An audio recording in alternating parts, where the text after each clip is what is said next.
ఒకటి రెండు మూడు నాలుగుకు అర్థమేమిటో చెప్పనా?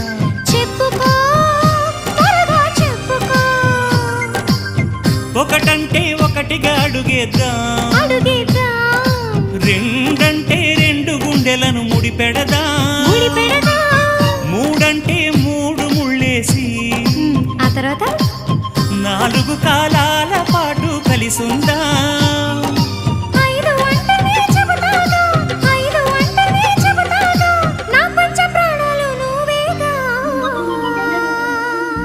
అమ్మావు ఇల్లు ఈగ చదివానాడు,